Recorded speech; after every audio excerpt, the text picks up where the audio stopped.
Hello everyone, welcome to the channel. તો આજે જે છે આપણે જીપીએસસી ક્લાસ 1 અને 2નું જે પેપર હમણાં લેવાઈ ગયું પ્રિલિમ્સનું, તેમાં પેપર 2નું જે છે પહેલાં એનાલિસિસ કરીશું, ત્યારબાદ પેપર 1નું કરીશું. તો પેપર 2 જે છે એ જોયા પછી આ રીતની જે છે ઘણા બધા સ્ટુડન્ટ્સને ફિલિંગ આવતી હતી, જાણે કે એક્ઝામિનર કહેતા હોય કે ક્યું હિલા દિયા ના, બરાબર. તો કારણ કે પેપર જે છે એ એનું લેવલ ખૂબ સારું સેટ કરવામાં આવ્યું હતું અને પેપરનું જે છે એ લેવલ એવું હતું જાણે કે જે આપણા ફોર્મલ ચેરમેન હતા એ વખતે જે પેપર આવતું હતું, તો જે અત્યારે યુપીએસસીમાં છે, તો દાસા સાહેબે જે છે યુપીએસસીમાંથી પેપર સેટ કરાવીને મોકલ્યું હોય એ ટાઈપના જે છે ક્વેશ્ચન હતા. એટલે જે છે થંબનેલમાં એવું લખ્યું છે કે દાસા સાહેબ જાણે કે જીપીએસસીમાં ફરી પ્રગટ થયા હોય એ રીતનું જે છે સ્ટુડન્ટ્સને ફિલિંગ આવતી હતી. તો મારી અને મારા ટીમ વિશેની જાણકારી છે. પેપરનું જે એનાલિસિસ છે એ પહેલી નજરે જે લાગ્યું, જે સ્ટુડન્ટ સાથે વાત થઈ એ પ્રમાણે છે. બની શકે તમારો અનુભવ ડિફરન્ટ હોઈ શકે, કે આપણે એનાલિસિસમાં કહીએ કે ભાઈ ડિફિકલ્ટ હતું પેપર, કદાચ કોઈને ઇઝી પણ લાગી શકે, અને આપણે કહીએ કે ઇઝી હતું, કદાચ કોઈને ડિફિકલ્ટ પણ લાગી શકે. તો પ્રેક્ટિસ માટે પણ તમે જોડાઈ શકો છો. ટેલિગ્રામ ગ્રુપ છે જીપીએસસી ઇઝ ધ ફ્યુચર, તો તમે સર્ચ કરશો તો તમને ટેલિગ્રામ પર મળી જશે. એક ઇન્ફોર્મેશન આપવાની છે પર્સનલ મેન્ટરશિપ માટેની. તો જીપીએસસી માટે પર્સનલ મેન્ટરશિપ ચાલે છે, 800 રૂપીસ પર મંથ છે. તમે ગમે એટલા મહિના માટે જોઈન કરી શકો છો, જેમાં તમને ડેલી ક્વેશ્ચન, એનું ઇવોલ્યુશન, 1-to-1 ટોક, તમારો જે સ્ટ્રેન્થ અને વીકનેસ હોય એ પ્રમાણે જે છે એમાં તમને પ્રિપેરેશન કરવામાં આવે છે. ફોર એક્ઝામ્પલ કોઈ કહે કે સર મારે ઇકોનોમી સારું છે પણ મને હિસ્ટ્રીમાં નથી લખતા ફાવતું, તો આપણે હિસ્ટ્રી પર ફોકસ કરીએ, બરાબર છે. અને આપણે મેક્ઝિમમ 15 to 20 સ્ટુડન્ટ્સ એમાં હોય છે, એનાથી વધારે એક પણ સ્ટુડન્ટ હોતા નથી. તો એનાલિસિસ શરૂ કરીએ તો સૌપ્રથમ જે છે પેપર 2 જોઈને ફિલિંગ એવી આવી કે જીપીએસસી જે છે એ પોતાને નેક્સ્ટ લેવલ પર હવે લઈ ગઈ છે. પ્રીવિયસ જે એક્ઝામ્સ હતી જીપીએસસીની, એના કરતાં જે છે એ રિસન્ટની જે એક્ઝામ હતી એના કરતાં જે છે પેપર ઘણું ડિફરન્ટ હતું. એનાલિસિસ પાવર ઉપર જે વધારે ફોકસ કરવામાં આવ્યો હતો, કે જે રટ્ટામાર જે ગોખી નાખવાની જે પદ્ધતિ હોય એનાથી જે છે બહાર જવાનો જીપીએસસી ટ્રાય કર્યો અને યુપીએસસી લેવલનું એક પેપર સેટ કર્યું, different from the previous paper. જેમાં વાત કરી કે જે આગળની હમણાં જીપીએસસી રિસન્ટમાં લેવાઈ હતી, તેમાં જે છે ફેક્ચ્યુઅલ ક્વેશ્ચન્સ બહુ હતા. ક્લાસ 3 લેવલનું પેપર તમને લાગે, તલાટીનું પેપર કાઢ્યું હોય, મુખ્ય સેવિકાનું પેપર કાઢ્યું હોય, બરાબર છે, કોઈ સ્ટાફ નર્સની સિલેક્શનનું પેપર કાઢ્યું હોય, કે એ રીતનું પેપર તમને ક્લાસ 1નું લાગી શકે એ રીતનું હતું. અને એટલે જ જે છે મેરિટ પણ ખાસું ઊંચું ગયું હતું. તો એ જે છે પાછું બેક ટુ રિટર્ન આવી ગયું છે, કે જે જાણે કે યુપીએસસીનું પેપર હોય એ રીતે હતું. જીએસએસએસબીની એક્ઝામ કરતાં અલગ હતું અને અલગ દેખાવું પણ જરૂરી છે. તો જોઈએ કે કઈ રીતે એમાં ક્વેશ્ચન સેટ કરવામાં આવ્યા હતા. તો જે ઈ ગવર્નન્સની જે સ્ટેપ છે, એના પર એક ક્વેશ્ચન હતો કે ગ્રામ વિશ્વગ્રામ સોસાયટી દ્વારા રાજ્ય સરકારે તમામ ગ્રામ પંચાયતના વીસેટ બ્રોડબેન્ડથી પૂરા પાડ્યા છે.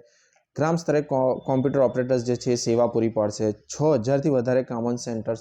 તો આ જે ક્વેશ્ચન્સ છે, તો તમને ઘણા જે નવા સ્ટુડન્ટ હશે એ લોકો કદાચ જોઈને કન્ફ્યુઝ થતા હશે. તો કન્ફ્યુઝ થવાની જરૂર નથી, આ રીતના પેપર આવે છે. બીજી વસ્તુ કે ઘણા સ્ટુડન્ટ્સને એવું લાગ્યું કે આટલા બધા લાંબા લાંબા સ્ટેટમેન્ટ, પણ તમે સમજો કે આ જે સ્ટેટમેન્ટ છે એ એમને સીધા જે છે એ ગવર્મેન્ટ વેબસાઇટ્સમાંથી લીધેલા છે. તો તમે જો જોશો તો તમે એમને મળશે. આગળ મેં એમનું મૂક્યું પણ છે, તમને બતાવું છું. તો વસ્તુ એ છે કે જ્યારે લાંબા લાંબા સ્ટેટમેન્ટ હોય ત્યારે લગભગ એ સ્ટેટમેન્ટ સાચું હોય, 99% કહું છું, નોટ 100%. પણ જે છે એ તમને કન્વિન્સ કરવાનો ટ્રાય કરે કે આટલી અંદર વસ્તુઓ છે, તો તમે ક્યાંક ને ક્યાંક કશું વાંચ્યું હોય તો તમે એના પર ફોકસ કરી શકો છો.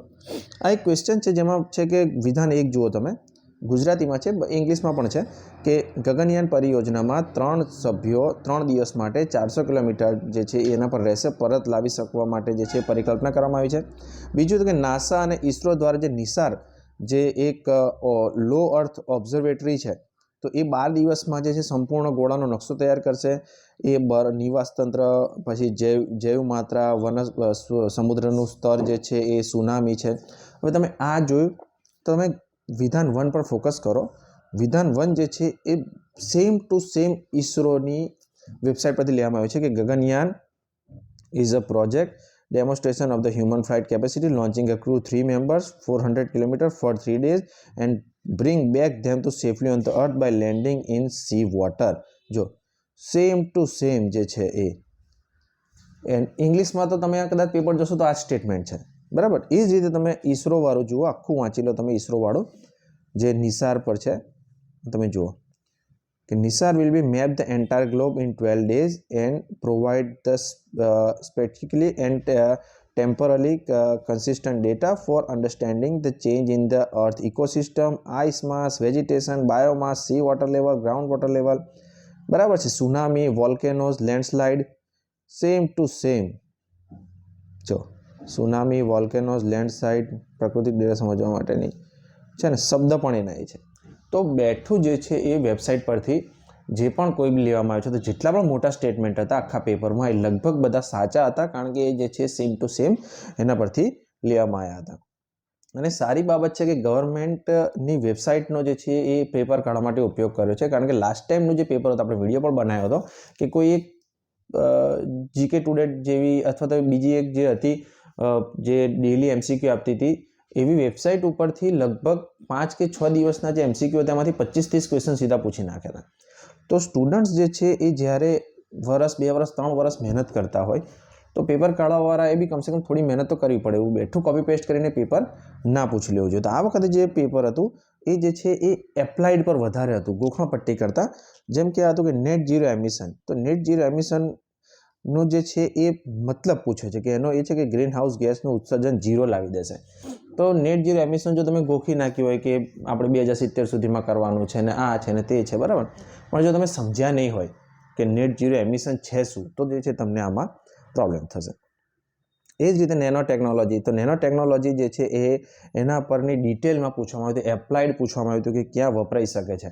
તો એપ્લાઇડ નોલેજ જે છે એના પર ફોકસ રાખવામાં આવ્યું હતું. ઇકોનોમી પણ જે છે એ પેપર 2માં ઘણી વખત એવું લાગ્યું કે ઇકોનોમીના ક્વેશ્ચન જ નહોતા. કેમ કે આપણને ઇકોનોમીમાં એવી આદત હોય કે ભાઈ જીડીપી પર આવશે, બજેટની જે છે એ કેટલા લાખ કરોડનું બજેટ હતું એવું પૂછશે, કોઈ યોજના હશે તો એ સીધી પૂછી નાખશે. પણ એ બધા કરતાં આ વખતે ઇકોનોમીમાં એપ્લાઇડ ઇકોનોમી પૂછવામાં આવી હતી કે ભાઈ તમે જે સમજ્યા છો, જે તમે ઇકોનોમી ભણ્યા છો એનો તમે વ્યવહારમાં ઉપયોગ કઈ રીતે કરી શકો છો. તો એના પર જે ક્વેશ્ચન હતો આર્યભટ્ટ વિશે પણ ક્વેશ્ચન. તમે જ્યારે આદિત્ય L1 મિશન વિશે જો ડિટેલ વાંચો ઈસરોની વેબસાઇટ પર તો તમને આ બધી ડિટેલ એમાં મળે એવી છે. તો જે છે એ ખૂબ સારી રીતે પેપર સેટ કર્યું એવું મારું માનવું છે. આ પણ જે છે એ કે 100 વર્ષ સુધીનો ઉપયોગ, સૌર પેનલ જે છે 100 વર્ષ સુધીનો ઉપયોગ થઈ શકે છે. તો આ રીતની જે ડિટેલ્સ છે એ તમને વેબસાઇટ્સ પર ગવર્મેન્ટની મળતી હોય છે. તો યુપીએસસી સામાન્ય રીતે આવું પેપર પૂછતી હોય છે. S-400 વિશે પૂછવામાં આવ્યું હતું. તો એમાં આ એક છેલ્લો જે હતો એ બી ઘણાને કન્ફ્યુઝિંગ લાગતો હતો કે ભાઈ ઇન્ડિયા પહેલો દેશ છે કે કદાચ બીજા કોઈ દેશને પણ આપવામાં આવી છે. એ જ રીતે જે છે સમુદ્રમાં ત્રાપ વૃદ્ધિ, તો ઉષ્ણકટિબંધીય વરસાદ જે છે એ ઘટનાઓ વારંવાર બને છે. બીજા નંબરનું જે સ્ટેટમેન્ટ હતું કે જ્યારે વાતાવરણમાંથી ઉત્સર્જિત થતો કાર્બન સમુદ્ર દ્વારા શોષી લેવામાં આવે ત્યારે તેની ઉત્પાદકતા વધે છે. તો આ જે છે એ તમારા નોલેજને એપ્લાય કરવાનું ક્વેશ્ચન હતો કે ભાઈ તમે સમજી શકો છો કે નથી સમજી શકતા, કે ખાલી ગોખી નાખ્યું છે જેટલું આપ્યું છે અંદર બુકમાં એટલું. તો જે લોકો સમજ્યા હશે એ લોકોને જે છે આ ક્વેશ્ચન્સ બધા ઇઝી પડ્યા હશે. પછી આ પણ એક હતો કે જનરલી આપણે વાંચતા કે ભાઈ 1600 કિલોમીટરનો ગુજરાતનો દરિયા કિનારો છે, 7000 કિલોમીટરની જે છે એ આપણો ઇન્ડિયાનો દરિયા કિનારો છે ને બધી વસ્તુ. પણ કોઈ દિવસ આવું આપણે કમ્પેર ના કર્યું હોય કે ભાઈ દરિયા કિનારાની લંબાઈ અને જે ટાપુઓ છે અંદમાન નિકોબાર એની જો લંબાઈ ડાયામીટર ભેગો કરીએ તો એ લેન્ડ બોર્ડર કરતાં વધી જાય કે નહીં. તો આ રીતે જે છે તમારે થોડો 5-10-15 સેકન્ડ વિચારવા પર ફોકસ કરવું પડે એ રીતના જે છે એ ક્વેશ્ચન હતા. નીચેનો જે છે એસિડિક ખડકો માટેનો ક્વેશ્ચન પણ હતો. તો જીઓગ્રાફી પણ જે છે એપ્લાઇડ જીઓગ્રાફી પૂછી છે કે તમારે થિંક કરવું પડે, નહીં કે સીધું પૂછી નાખે કે ભાઈ ગુજરાતનો જે છે દરિયા કિનારો 100 કિલોમીટરનો છે, વિધાન સાચું છે કે ખોટું. તો એવું નહીં, તમારે લોજિક લગાવવું પડે કે ભાઈ ઇન્ડિયાની, પાકિસ્તાનની, બાંગ્લાદેશની બોર્ડર આટલી છે, આપણો દરિયા કિનારો આટલો છે, તો એ વધે કે ઘટે, બરાબર છે. તો એ રીતનું જે છે તમારે થોડો ટાઈમ માગી લે એ રીતનું પેપર હતું. અને એટલે જ જે છે કદાચ 3 કલાક આપ્યા છે. જનરલી મેં સ્ટુડન્ટ્સને વાત કરી તો 2.5 કલાકમાં બધાના પેપર લગભગ પતી ગયું હતું. તો એટલા માટે જે છે આ રીતનું છે. તો એપ્લાઇડ પર તમારે હવે ફોકસ કરવું પડશે. જે આવનારી TDOની જે પ્રિલિમ્સ છે અથવા તો DYSOની જે મેઇન્સ હવે લેવાશે, ક્લાસ 1-2ની જે મેઇન્સ લેવાશે, તો એના માટે તમે તૈયારી રાખજો કે એમાં પણ જે છે એ યુપીએસસી લેવલના જે છે ક્વેશ્ચન્સ અથવા એપ્લાઇડવાળા ક્વેશ્ચન્સ કે જેમાં તમારો એનાલિસિસ પાવર તમે શો કરી શકો, ગોખેલા એકલા નોલેજથી તમને નહીં કામ લાગે. બીજું કે ગવર્મેન્ટની જે સાઇટ્સ છે એનો ડેટા તમારે કોટ કરવો પડશે અથવા એના ડેટા પર ફોકસ કરવું પડશે, તો તમને જે છે એમાં વધારે સારા માર્ક મળશે. એનું આ એક્ઝામ્પલ છે. તમે આ પેપર જે છે એ ઇંગ્લિશનું જે તમે પેપર આપ્યું હોય તો બાજુમાં તમારી જોડે જો ઇંગ્લિશ વર્ઝન હોય તો એ તમે જોજો, આ સેમ ટુ સેમ આ જ સ્ટેટમેન્ટ ઇંગ્લિશમાં તમને જોવા મળશે અને ગુજરાતીમાં છે. તો એટલે જે છે એ આ રીતે પેપર સેટ કર્યું છે. તો પર્સનલી મને એવું લાગ્યું કે પેપર જે છે એ જીપીએસસીના પ્રમાણે થોડુંક ડિફિકલ્ટ લેવલ કહી શકાય, પાછલા પેપર કરતાં તો ખાસ ડિફિકલ્ટ લેવલ કહી શકાય. તો જે છે એ તમને શું લાગ્યું, તમે તમારો અભિપ્રાય જણાવી શકો છો. લાઇક, શેર અને સબસ્ક્રાઈબ જરૂર કરજો. મેન્ટરશિપ માટે જો તમારે જોઈન થવું હોય તો ટેલિગ્રામ પર જે છે એ @bhargavgovt પર જે છે તમે મને કોન્ટેક્ટ કરી શકો છો. અને પ્રેક્ટિસ માટે જો ખાલી જોઈન થવું હોય તો પણ જે છે જીપીએસસી ઇઝ ધ ફ્યુચર પર તમે જોઈન થઈ શકો છો. આપણે જે છે એમાં MCQs ને બધા મૂકતા હોય છે, એમાંથી પણ ઘણા સીધા MCQ આવ્યા છે, પણ એ તો જનરલ વાત છે, તો બધા ના આવતા હોય. તો એ જે છે એ આપણે એના માટે પ્રેક્ટિસ કરી શકીએ. તો ફરી મળીશું. Thank you. જય હિન્દ.